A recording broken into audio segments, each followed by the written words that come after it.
तो मेरे लिए फिल्म या वेब सीरीज में कंटेंट डेवलप करने में कोई फर्क नहीं नजर आता, ना ही मैं उस हिसाब से करता हूँ। जहाँ तक क्रिएटिव लिबर्टी की बात आप कहती हैं, तो क्रिएटिविटी एक जिम्मेवारी के साथ किया जाता है, और उस जिम्मेवारी के साथ मैं फिल्में भी बनाता हूँ, उसी जिम्मेवारी के साथ मैं वेब सीरीज भी बनाता हूँ। हाँ, ये जरूर है कि उस तरह की सेंसरशिप लैंग्वेज को लेकर के या बाकी सारी चीजों को लेकर के वेब सीरीज में नहीं होती है। इस वजह से नहीं होती है क्योंकि जब हम फिल्में देखते हैं तो एक सामूहिक दर्शन का कॉन्सेप्ट होता है। हम एक साथ बैठ करके थिएटर में देखते हैं, तो एक साथ जब बैठ करके देखते हैं तो एक मर्यादा होती है, वो मर्यादा मेंटेन करनी पड़ती है। जब हम इंडिविजुअली एक टेलीफोन के ऊपर में या एक घर में बैठे अपने टेलीविजन के ऊपर में वेब सीरीज देखते हैं, तो वहां थोड़ी लिबर्टी ली जा सकती है, क्योंकि इंडिविजुअली आप चाहे तो उसको बंद कर सकते हैं, चाहे तो उसको देख सकते हैं, चाहे तो जैसे भी चाहे आप उससे बिहेव कर सकते हैं। तो वो एक थोड़ी भाषा में, बोलचाल में थोड़ी लिबर्टी हमको मिलती है यहाँ पे। हालांकि जितना संभव होता है जिम्मेवारी के साथ, उतनी लिबर्टी हम फिल्मों में भी लेते हैं, तो कोई खास फर्क नहीं। जहां तक मेकिंग की फर्क है की बात है, जहां तक माउंटिंग की बात है, मेरे लिए एक ही जैसा है। मेरी वहां भी 300 लोगों की यूनिट होती है, यहाँ भी 300 लोगों की होती है। जब तक 1000-1500 लोग मेरे सेट पे नहीं होते, मुझे लगता ही नहीं कि शूटिंग चल रही है। तो मेरा काम तो वैसे ही चलता है। Thank you sir. मेरा एक और सवाल है गौतम से। अभी आप देख रहे हैं कि लॉकडाउन के समय से ही OTT प्लेटफॉर्म्स में बहुत ज़्यादा इजाफा हुआ, कई सारे शोज आए। अभी जो सैचुरेशन है, लोगों के पास इतने ज़्यादा विकल्प हैं देखने के लिए, आप जाइए, आप लॉग इन करिए, आपको बहुत सारे प्लेटफॉर्म्स मिल जाएंगे। नाम नहीं लूँगी बट एवरीबडी नोज। ऐसे में एक OTT प्लेटफॉर्म के तौर पर आप इस सैचुरेशन से कैसे बाहर निकलेंगे? कैसे आप दर्शकों को वहां तक, ज़्यादा से ज़्यादा दर्शकों तक पहुंचेंगे और वहां अपनी पहुंच बनाए रखेंगे? तो वो आपकी स्ट्रैटेजी क्या है? उसी वजह से तो मेरे पास आते हैं। नहीं, to be honest with you, I think saturation ये सिर्फ हमारे माइंड में है। We got our monthly actives are more than 100 million. Our country is a time rich money poor country, and that is a fact, which basically means that there is a lot of time available with people. If your content is currently, we are an AVOD platform, therefore it is available for free. Therefore the barrier to consumption is very very low. That means that ये saturation, क्योंकि हम शायद इस circle में घूमते हैं तो हमको लगता है कि रोज एक नया शो आ रहा है, बट वो शो बहुत लोगों तक पहुंचता है ये जरूरी नहीं है। MX Player after YouTube is probably the largest distributed platform ever, and the fact that we are free, we have democratized content to be viewed. Premium content for free is actually not available anywhere else. तो जब आप कहते हैं कि saturation है, मेरे और हमारी कंपनी के हिसाब से saturation बहुत दूर है। There is a lot of people who are still dying for a lot of content. They want to watch content, but it is not yet democratized because a lot of it is behind a paywall. And India is not yet ready to pay for content yet, at least, is what our theory is. Free works in this country best. लोगों को तो रोज चाहिए नया मसाला, रोज चाहिए उनको। आपको पता है गांव-गांव में लोग, मतलब आधा दिन उनका निकल जाता है कैसे करके बैटरी चार्ज करें अपने फोन की। फिर उसके बाद वो जगह ढूंढते हैं टीले के ऊपर में जहां वो नेटवर्क मिलेगा। तो आधे दिन काम करते हैं, आधे दिन देखते हैं, और फ्री में मिलता है डेटा। तो उनका रूटीन ही है उनकी, और उनको रोज चाहिए। You'll be surprised that data कभी-कभी खत्म हो जाता है तो लोग 12 बजे की वेट करते हैं और 12:15 बजे फिर शुरू हो जाते हैं। So we see those spikes in data when we analyze all of it. So to be really honest with you, saturation is very very far away. Prakash sir, आपसे सवाल है कि पर्सनली आप किसी बाबा को फॉलो करते हैं या ऐसे लोगों से दूर ही रहते हैं? फॉलो कराते हैं तो स्टोरी मैं तो आगे पीछे देख लेता हूँ कितने लोग मुझे फॉलो कर रहे हैं। मैं ईमानदारी से जो हमारे यहाँ सच्चा अध्यात्म है, और शब्द बेकार करना इस्तेमाल करना सच्चा, हमारे यहाँ अध्यात्म है, और जो शक्ति मिलती है ध्यान करने से,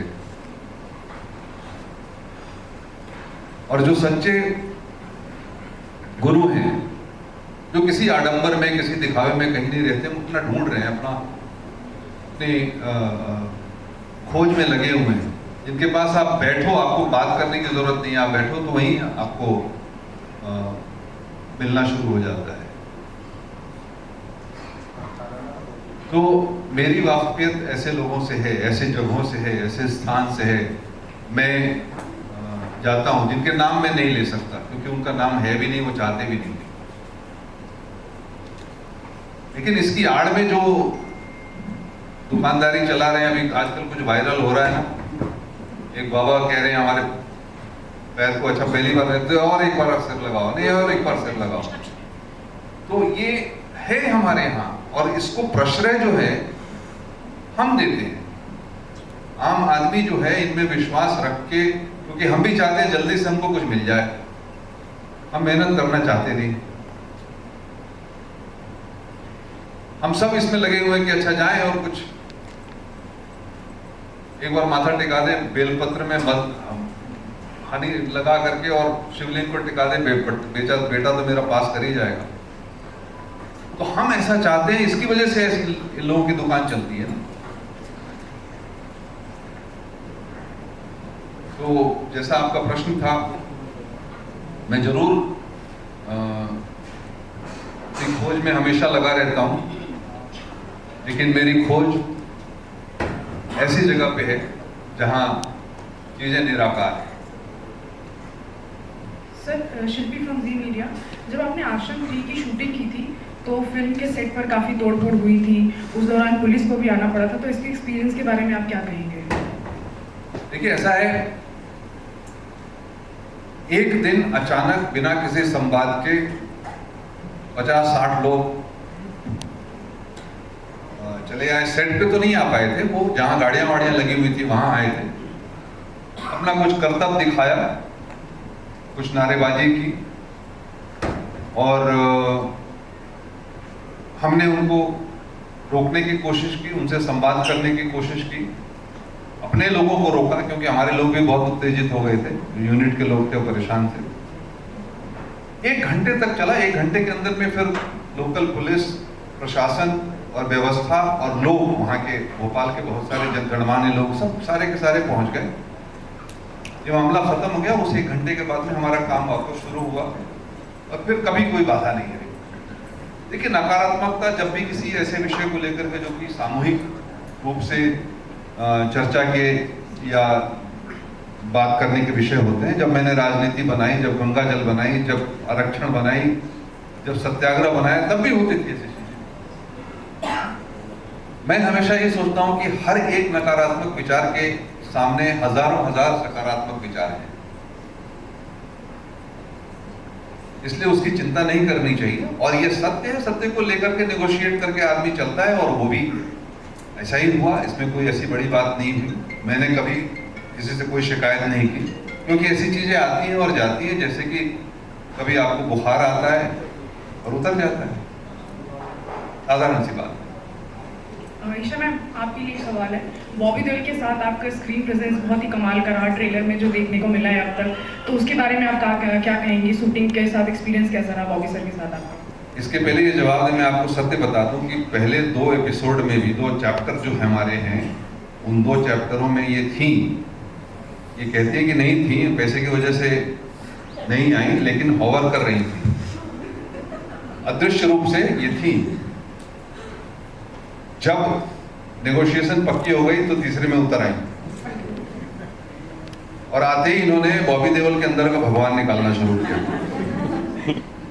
अब आप समझ सकते हैं, बाकी अब जब आपने तो सब बोल ही दिया सर, बट बहुत अच्छा रहा। सब अपने लोग हैं, सच बोलने में कोई दिक्कत नहीं है। बहुत अच्छा रहा। प्रकाश सर के साथ मैं पहले कर चुकी हूँ, मेरी करियर की तीसरी फिल्म सर के साथ थी। तो सबसे पहले मैं उस चीज़ के लिए बहुत खुश थी कि जिनसे आपने अपनी ज़िंदगी की शुरुआत की, तब तक एक्चुअली मेरी फर्स्ट फिल्म रिलीज़ भी नहीं हुई थी, एंड उनके साथ दोबारा काम करना आप एक अलग कॉन्फिडेंस से आप आता है। अब मैं उन्हें ज़्यादा तंग कर रही थी, तब कम तंग करती थी। इस बार सर मुझे सेट पे बस आफत की पूरिया बुलाते थे, बिकॉज आते ही मेरा कुछ हो जाता था, अलग अच्छा ये करना है, ये करना है। बट बॉबी एकदम ही अलग है मुझसे, बहुत ही शांत एंड बहुत ही उनका स्वभाव, जैसे हम बोलते हैं ना ब्लू ब्लड, हमारी दिल्ली में बहुत बोलते हैं हम, वो वैसे है उनकी नेचर, बहुत शांत है। It's good to shoot with him, it's good fun, because बचपन में हम सब ने दुनिया हसीना का मेला करते हुए उन्हें देखा है, एंड देन आई फील जब मैंने उन्हें आश्रम में देखा and then I saw him in real to shoot with him, it was a pleasure. It's always good जब आपके को एक्टर्स बहुत रिस्पेक्टफुल होते हैं, they respect your time, they respect you, you know, and कोई एनिमोसिटी नहीं होती set पे, it's always a good environment. ये कि जैसे अभी देश में कहीं हमारे ऐसा नहीं लगता कि जो एक आग की काम कर रही है, आग जैसे एक एंटरटेनमेंट कर रही हो, आग से खेलने वाली बात हो रही हो, जब एक तरफ देश में ऐसे माहौल चल रहे हैं। देखिए, देश का माहौल अपनी जगह पर है, देश की सोच अपनी जगह पर है, और जब आप देश का माहौल कहते हैं तो मुझे लगता है कि पूरे देश का माहौल तो नहीं हो सकता, कहीं कहीं इस माहौल की बातचीत हो सकती है, कुछ लोग इसके बारे में चर्चा कर सकते हैं, कुछ लोग इसको कहें बढ़ावा दे सकते हैं, बट बहुत सारा कुछ है इस देश में। ये देश हर चीज को कंटेन करता है, और होना भी चाहिए, धर्म की बात है तो होना भी चाहिए, लेकिन हम तो धर्म की बात कर ही नहीं रहे। ये तो एक ऐसे बदनाम आश्रम की कहानी है जहां उस धर्म के नाम पर लोगों को बरगलाया जाता है। तो आपके शरीर के अंदर में अगर कोई बीमारी होगी तो उसका इलाज चाहिए कि नहीं? आपको चाहिए ना, वही कर रहा हूं।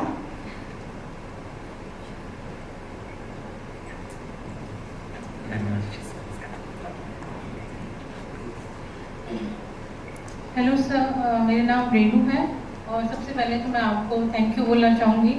वो इसलिए कि आपकी चाहे फिल्म्स हो या वेब सीरीज़ हो, वो सारी ऐसी हैं जिसमें सिर्फ मनोरंजन नहीं है, बल्कि सोसाइटी को आपने आईना में दिखाया है और उसकी सफाई का काम भी किया है इनडायरेक्ट वे में। धन्यवाद। और आश्रम को भी जब मैं देखती हूँ तो मुझे बड़ी खुशी होती है कि कहीं ना कहीं हमारी सोसाइटी जो गुमराह होती है वो इस तरह के मनोरंजन से, जो केवल मनोरंजन नहीं है बल्कि उन्हें अपने आप को देखने और झांकने का मौका भी देता है। तो उसके लिए बहुत बड़ा थैंक यू, क्योंकि हमारी सोसाइटी इन बाबुओं के चक्कर में बहुत फंस चुकी है। और सवाल ये है कि सर अभी आप आकर के हमारे साथ स्टेज पे बैठिए ना प्लीज। सवाल ये है कि सर आपने कहा कि फिल्म और वेब सीरीज में आपको कोई ज़्यादा अंतर नहीं लगता। मैं ये जानना चाहती हूँ, जैसे हम कोई फिल्म देखते नहीं, आप फिल्म बनाते हैं, उसकी एक स्टोरी होती है, शुरुआत होती है और अंत होता है। ये आश्रम 3 आ रहा है, तो जब आपने फर्स्ट बनाया तो क्या उस समय पूरी स्टोरी आपके ये लेकर चल रहे थे आपकी, अगर ये अच्छा रहता है तो कोई एक सूत्र छोड़ दो जो सेकंड को आगे लेकर जाए, और थर्ड बनाया है तो क्या कोई सूत्र, मतलब मैं जानना चाहती हूँ जो वेब सीरीज की मेकिंग होती है उसमें क्या डायरेक्टर कुछ ना कुछ इस चीज़ की प्रतीक्षा करते हैं कि हमारी अगर वेब सीरीज अच्छी चल गई, लोगों को पसंद आ गई, तो हम उस स्टोरी को इस तरह से बनाएं कि वो आगे सूत्र पे होती चली जाए। मतलब मैं इस चीज़ को समझना चाहती हूँ। आपने बिल्कुल सही सवाल किया है, और एक तो है कि कहानी का नेचुरल प्रोग्रेशन, या कहिए जिसको ऑर्गेनिक प्रोग्रेशन कहते हैं, कि कहानी की डिमांड है। अब इसमें पहले 2 चैप्टर में आपने देखा कि बाबा का जाल बढ़ता जा रहा है, ऐसा कुचक्र उसका बढ़ता जा रहा है, उसकी शक्ति जो है बढ़ती जा रही है। तो अब आपके मन में बात आएगी कि इस शक्ति का इस्तेमाल कैसे करेगा वो, और इसका इस्तेमाल अगर वो 3रे चैप्टर में करता है और एक ऐसे मुकाम पे पहुंचता है जहाँ की प्रचंड हो गया है, तो आपके मन में बात आएगी कि अच्छा इसके बाद क्या हो सकता है, कोई शक्ति इतना शक्तिशाली हो जाए तो क्या होगा उसके बाद। तो ये चीजें जैसे आपके दिमाग में आती है वैसे हमारे दिमाग में भी आती है। और बाकी तो सूत्र छोड़ने की बात, तो सूत्र ना भी छूटा रहे तो हम छुड़वा देते हैं, उसमें क्या दिक्कत है। लेकिन एक कहानी की अपनी डिमांड होती है, कहानी की मांग होती है, और फिर इसमें कई भी नए चैप्टर आ सकते हैं। अब इसी आश्रम को अगर फिर बढ़ाना होगा तो कोई नया आयाम आएगा, कोई नई बात आएगी, उसको लेकर के बढ़ सकती है बात। लेकिन जब तक आपके मस्तिष्क को इंगेज करके रखूंगा तब तक ही बात बनेगी। और जब आपको लगने लगेगा कि अच्छा ये तो रिपीट हो रही है बात, और ये तो हो चुकी है बात, या ये और क्या हम देख रहे हैं, या इसमें मजा नहीं आ रहा, तो खत्म हो जाएगी चीज।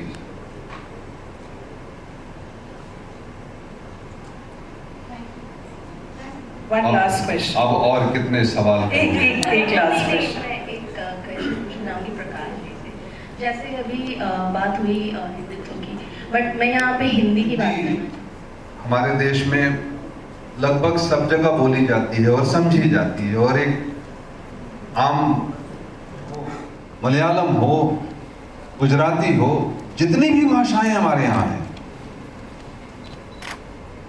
सारी भाषाओं का अपना मान है, अपना मोल है। Telugu, we've tried Punjabi for the first time, there's Bengali, so we make sure that if a story can transgress language, which it does, a good story always does, so it doesn't matter where it's coming from.